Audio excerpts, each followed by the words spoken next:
Senator Tammy Duckworth walked into that hearing armed with facts, lived experience, and a veteran's moral clarity, and she unleashed all of it directly at Secretary Hegseth. In a matter of minutes, she transformed a routine oversight hearing into a brutal public reckoning, the kind that exposes not just failures, but the dangerous cracks forming beneath America's national security foundation. Senator Duckworth. Thank you, Mr. Chairman. In response to my colleague from Oklahoma, I believe the Secretary of Defense has just responded last week and admitted that the $1 billion mission that he led against the Houthis, who do not have a navy, has not restored the transit of U.S. flag commercial vessels through the Red Sea, and in fact has resulted in the loss of 2 F-18 Hornets to the tune of $60 million apiece, as well as, I believe the last count was 7 Reaper drones to the tune of another $200 million. You are blowing through money like my fellow cadets and I did in our first Liberty after basic camp. Luckily, I didn't end up with a questionable tattoo. Your failures, Mr. Secretary, since you've taken office has been staggering. You sent classified operational information over Signal to chest thump in front of your wife, who, by the way, has no security clearance, risking service member lives in the process. You blew the $1 billion fight against the Houthis, whom, again, as my colleague says, has no navy, and yet you lost all of those aircraft. You've created such a hostile command environment that no one wants to serve as your chief of staff or work with you in other senior DoD leadership roles. But what we should all be talking about, more than all of this, is that you have an unjustified, un-American misuse of the military in American cities, pulling resources and attention away from core missions to the detriment of the country, the warfighters, and yes, the war fighting that you claim to love. I don't know if this is because you are too inexperienced and incompetent to understand the real threats facing our country, or if it's because you are just an unqualified yes man who can't tell the president how to keep Americans safe. You are focusing on renaming basis for Confederate generals. You said just now to Senator King that to a man and to a woman, we would rather be associated with the old Confederate names. Well, I am one of those women. I served at Fort Rucker, Alabama, a base that was named for a traitor who took arms against the United States of America, led troops who killed Americans.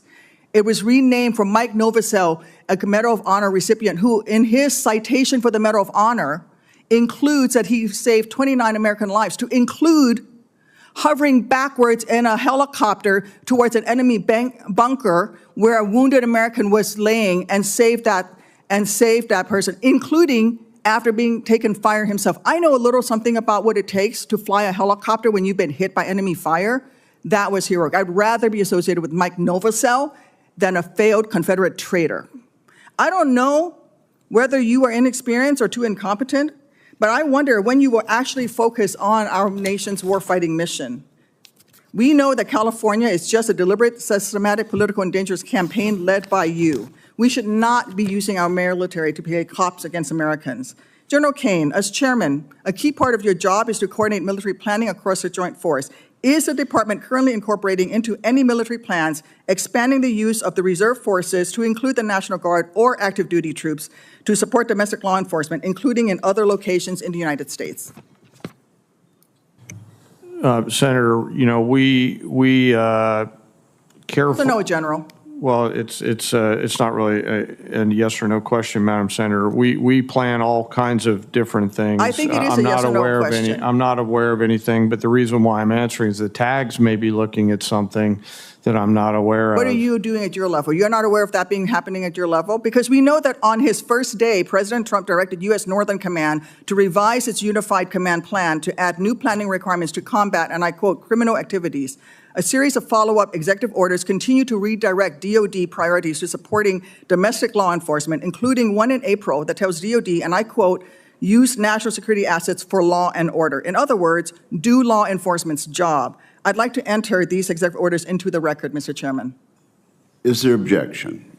Without objection, so ordered. Secretary Hegseth, you say you are focused on warfighting and warriors. These are your words. Yet you are diverting untold DoD resources and attention to a fundamentally non-military mission of domestic policing. Across the country, we have qualified police officers who are trained for that mission. They know those streets better than the Marines you deploy to Los Angeles, who normally focus on the Indo-Pacific. And you recently approved 700 more troops in 3 other states to do admin and logistics works for ICE. You say all of this is valuable training, but I would much rather have our troops do tough, realistic training relevant to high-end combat. Instead of typing in spreadsheets for ICE, they should be conducting live fire maneuver exercises. Instead of patrolling American neighborhoods and standing in front of federal buildings, they should be rehearsing call for fire missions. We have local police who can stand in front of those federal buildings. And the list of distractions goes on.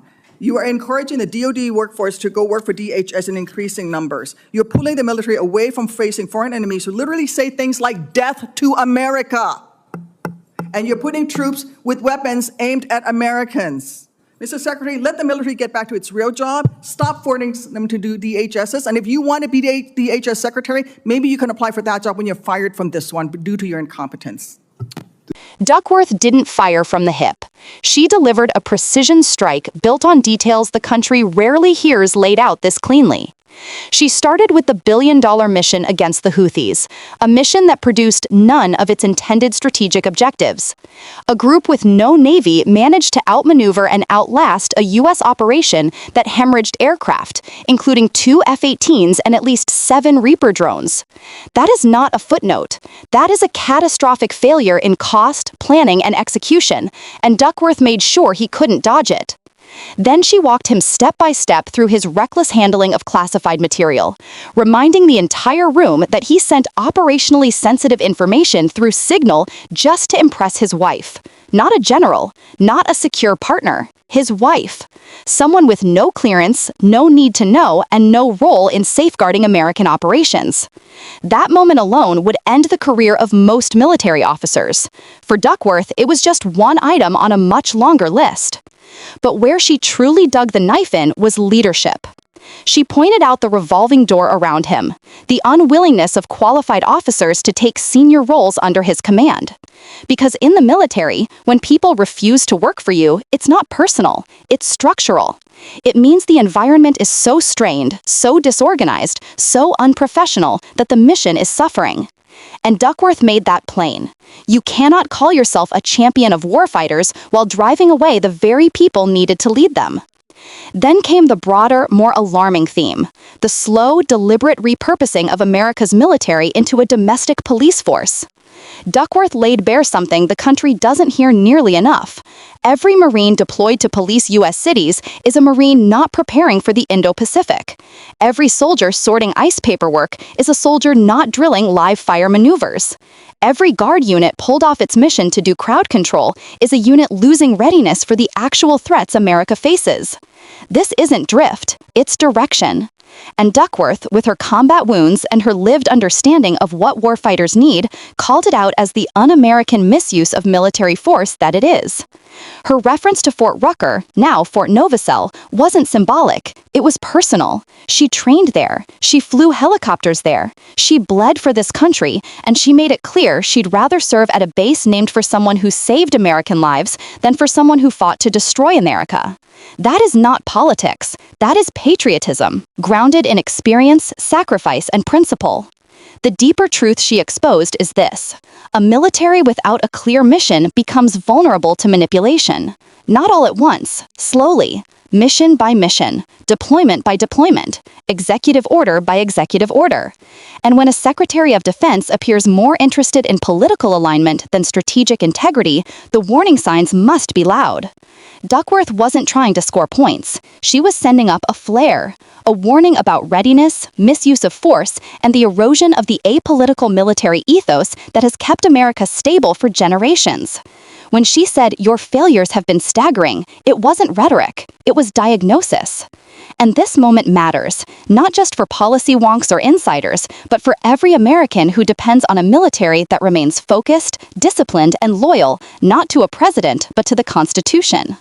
Because the erosion of institutions doesn't happen suddenly. It happens through silence, through unchallenged missteps, through leaders who are never forced to account for the consequences of their decisions. That's why hearings like this matter, and why we break them down. If you want to stay informed, stay sharp, and never let political noise drown out the truth, subscribe to Blue Capital. We analyze the hearings shaping America's future and bring clarity to the moments that actually move this country. Your awareness is power. Your voice is accountability. And together, we'll keep the spotlight exactly where it belongs. When she said, "Your failures have been staggering," it wasn't rhetoric, it was diagnosis. And this moment matters, not just for policy wonks or insiders, but for every American who depends on a military that remains focused, disciplined, and loyal, not to a president, but to the Constitution.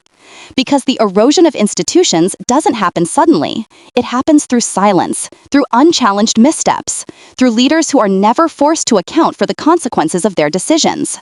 That's why hearings like this matter, and why we break them down. If you want to stay informed, stay sharp, and never let political noise drown out the truth, subscribe to Blue Capital. We analyze the hearings shaping America's future and bring clarity to the moments that actually move this country. Your awareness is power. Your voice is accountability. And together, we'll keep the spotlight exactly where it belongs.